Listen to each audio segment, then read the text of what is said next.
یہاں پہ چھوڑ کے میں جاؤں گا تو میرے اندر کا ذاکر مطمئن نہیں. میرے اندر کا ذاکر اس لیے مطمئن نہیں کہ میں نے فضائل غدیر سنائے, منکر غدیر کا انجام نہیں بتایا. آؤ میں تمہیں علی چھوڑنے کا انجام. ہو گئی بیعت. وہاں بھی ایک نے انکار کیا. آرام سے سن لیجئے گا, میری توقع سے زیادہ داد آپ دے چکے. یہاں پھر ایک نے انکار. اب یہاں جس نے انکار کیا, میں نے پوری تحقیق کی ہے, حادثاتی طور پہ نہیں اٹھا کہ جذباتی ہو گیا کہ بندہ اٹھ گیا, نہیں, مکمل اس کے پیچھے ایک پلان تھا. غدیر سے لوگ نکلے, یہ وہاں غدیر پہ نہیں بولا, نا نا نا, پوری تحقیق ہے, یہاں غدیر پہ کھڑا نہیں ہوا.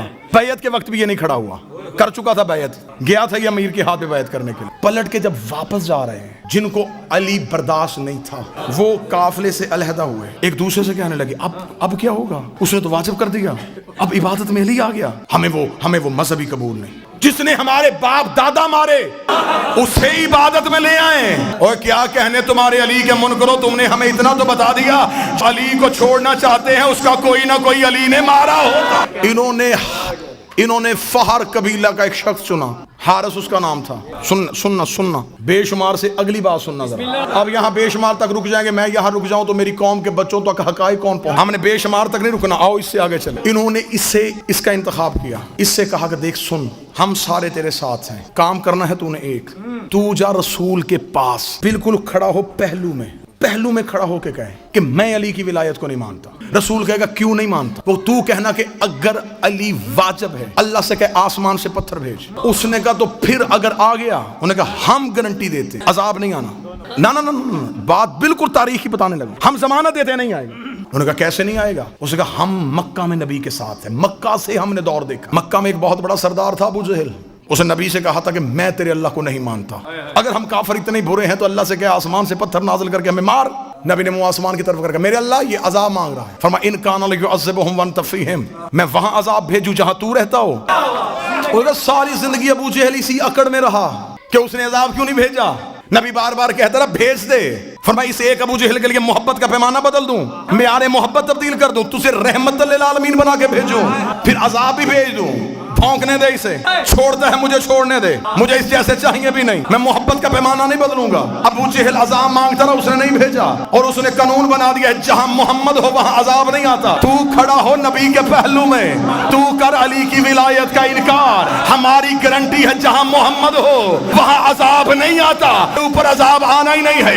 جب تو بغیر عذاب کے نکلے گا ہم باہر شور کر دیں گے علی واجب ہی نہیں ہے, علی واجب ہی نہیں ہے, علی واجب ہی نہیں ہے. ادھر حارث کو نبی کے پہلو میں کھڑا کیا, اس نے علی ولایت کا انکار کیا, آسمان سے پتھر آیا, حارث کے سر پہ لگا, نبی نے منہ آسمان کی طرف کر گیا, میرے اللہ ابو جہل پہ نہیں بھیجا, اسے کیوں بھیجا.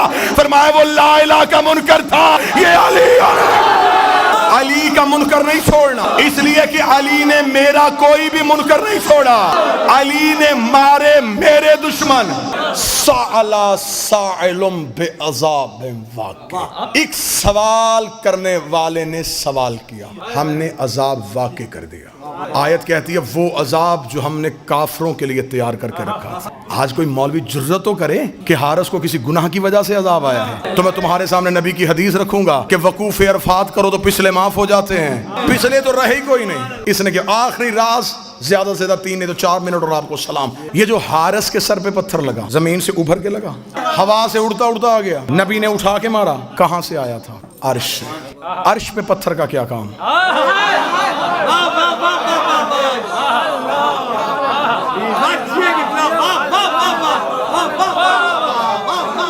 آسمان سے پتھر کہاں سے. پتھر کا تعلق ہے جمادات سے, جمادات زمین کا حصہ ہے, آسمان پہ تو پتھر ہے ہی نہیں, کہاں سے آیا. آپ قرآن کی دہلیز پہ چلیں, میں نے قرآن سے پوچھا تو بتا یہ پتھر کہاں سے آیا. قرآن کی دھیمے لہجے میں بات آئی, الم تر کیف فعل ربک باصحاب الفیل, تمہیں یاد ہے ہم نے ہاتھی والوں کے ساتھ کیا سلوک کیا تھا.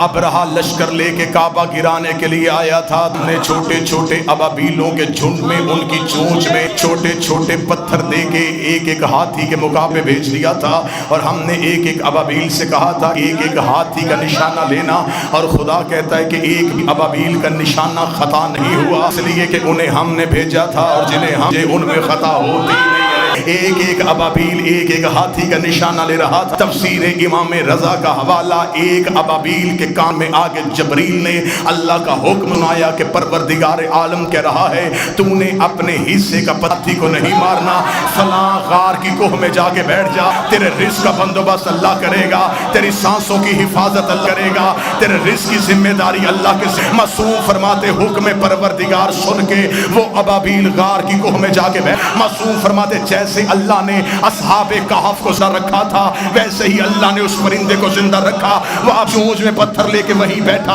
اگلی وحی کا انتظار کرتا رہا۔ اس کا رزق اللہ کے ذمے، اس کی سانسیں اللہ کے ذمے، اس کی زندگی اللہ کے ذمے۔ وہ آنکھیں کھول کے دیکھ رہا تھا، یا 3 مہینوں میں بدلے، مہینے سالوں میں بدلے۔ غدیر کا چوک آیا، علی گڑھ اٹھا، جبریل نے آ کے ابابیل سے کہا خدا کہہ رہا اپنے حصے کا پتھر نکال، حارس کے سر پہ مار، تاکہ میں دنیا کو بتاؤں کہ وہ کعبے کا دشمن تھا، یہ علی کی ولایت۔ ہو گئی گفتگو تمام، بہت گوشے ابھی خالی رہ گئے، زندگی باقی، ملاقات باقی۔ صرف اچھے کپڑے پہننے کا نام نہیں، غدیر خوشبو لگانے کا نام نہیں، غدیر کھل کے نعرے لگانے کا نام نہیں، غدیر ہے تجدید عہد کا نام، روحوں والی بیعت جسموں سے اقرار کرنے کا نام۔ میں تمہیں سنا کے نہیں جا رہا، تم مجھے سن کے نہیں جا رہے۔ ایک وارث ہے جو پردے میں بیٹھا ہے، جو اسی لمحے تمہیں بھی دیکھ رہا ہے، مجھے بھی دیکھ رہا ہے، وہ اندر بھی جھانکتا ہے، وہ زبان کا اقرار بھی سنتا ہے۔ مہمان ہوں،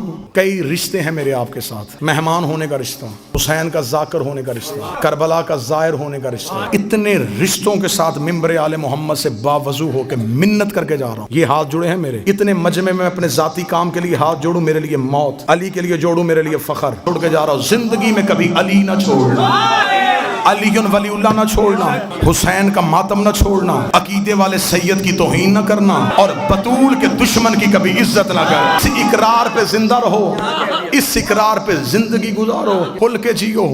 سانسوں کا مالک بھی علی ہے، رزق کا بندوبست بھی علی کرے گا۔ زندہ رہو تو علی کی ولایت میں، سانس دو تو علی کی ولایت کے۔ خطرناک دور آ گیا ہے، جیسے جیسے ہم قائم کے ظہور ریب جاتے جا رہے ہیں ویسے ویسے چھان بریک ہوتا جا رہا ہے۔ قائم کے ظہور کی علامات میں سے ایک علامت ہے، مولا فرماتے میرے آخری بیٹے کا ظہور ہوگا۔ ہمارے شیعہ ہمیں ایسے چھوڑ دیں گے جیسے خزاں میں پتے درخت کو چھوڑ دیتے ہیں۔ لہٰذا غدیر میں صرف نعرے لگا کے گھر جانے کا نام نہیں، آج کے دن بارگاہ میں بیٹھ کے عہد کرو، مالک ہم تیری ولایت پہ رہنا چاہتے ہیں۔ پھر سر دینا پڑے، زبان دینی پڑے، تنہا رہنا پڑے، اکیلے رہنا، تمہارا سوشل بائیکاٹ ہو جائے، لوگ تمہیں بلائیں نہ، دنیا داری کا نام علی۔ لوگوں نے طرح طرح کے الزام لگائے ہیں ہم پہ صرف علی پڑھنے کی وجہ سے۔ میں لعنت کرتا ہوں اس بندے پہ جو علی کو خدا کہتا ہو۔ لا الہ الا اللہ کے قائل ہیں، محمد رسول اللہ کے قائل ہیں، ہم نماز کو واجب سمجھتے ہیں، ہم کربلا کے مشن کو سمجھتے ہیں، لیکن ہم علی پہ کبھی بھی دھوکہ نہیں دیتے، نہ ہم علی پہ دھوکہ دیں گے، ہم علی پہ دھوکہ کھائیں گے۔ یہی میرے 1-1.25 گھنٹہ پڑھنے کا مقصد، علی نہ چھوڑنا۔ بڑا خطرناک دور ہے، اتنا مشکل ہے علی ولی اللہ پہ قائم رہنا کہ آج بندے کہتے ہیں جی ہم کیا کریں، ہم پردیس میں رہتے ہیں، ہم علی ولی اللہ پڑھیں تو ہم نے لوگ بلانا چھوڑ دیتے ہیں، لوگ ہم سے سلام نہیں لیتے، لوگ ہمیں مجلسوں میں نہیں جانے دیتے۔ اتنا مشکل مرحلہ ہے علی ولی اللہ۔ علی ولی اللہ کی دشمنی میں لوگوں نے محمد کا جنازہ چھوڑ دیا، جنازہ چھوڑا ہے لوگوں نے نبی کا۔ صرف کس دشمنی میں؟ علی ولی اللہ کی دشمنی۔ 1.25 لاکھ بندے غدیر میں رسول چھوڑ کے آئے تھے، 11 لوگ رائے رسول کے جنازے پہ۔ یہ سب کچھ اسلام میں کیوں ہوا؟ دشمنی ولایت علی۔ کربلا میں کیوں آئے سامنے؟ علی کی دشمنی میں۔ آئمہ کی شہادت کیوں ہوئی؟ علی ولی اللہ کی دشمنی۔ آج شیعہ ہو، آپس کے جھگڑے ختم کرو۔ بہت دکھا دیا دنیا کو تماشا، روز دنیا ہمارا سوشل میڈیا پہ تماشا دیکھ، یہاں علی مانو، یہاں علی نہ مانو، یہ کافر ہو گیا، یہ مشرک ہو گیا، یہ نصیری ہو گیا۔ وہ معیار ہے جہاں پہ تم نے علی کو رکھنا ہے۔ علی ولی اللہ تمہارے گھروں کی لڑائیوں کے لیے، اگر کسی سے ذاتی ضد ہے تو ذاتی انداز سے کرو، بہانہ علی کو نہ بناؤ۔ ایک بیٹا علی کا بیٹھا ہے، اس کے قہر سے ڈرنا۔ بڑی دنیا نے علی کے نام پہ دھوکے دیے ہیں، علی ولی اللہ تمہارے سینے میں رکھو، مسلط نہ کرنا کسی پہ۔ مولا نے فرمایا تھا سلمان کو پتہ چل جائے کہ ابو ذر کے سینے میں کیا ہے میرے لیے، وہ اسے قتل کر دے۔ ہر ایک کی معرفت اس کی اپنی اپنی ہے، جتنی پیالے کی حد ہوتی ہے اتنا پانی آتا ہے، زیادہ آئے گا گر جائے گا۔ وہ ظرفوں کو جانتا ہے، اسے خبر ہے کہ اسے کتنی معرفت ہے۔ میرے بادشاہ کا فرمان ہے کہ تمہارے سامنے ہمارا فضائل پڑھا جائے اور عقل اسے تسلیم نہ کرے،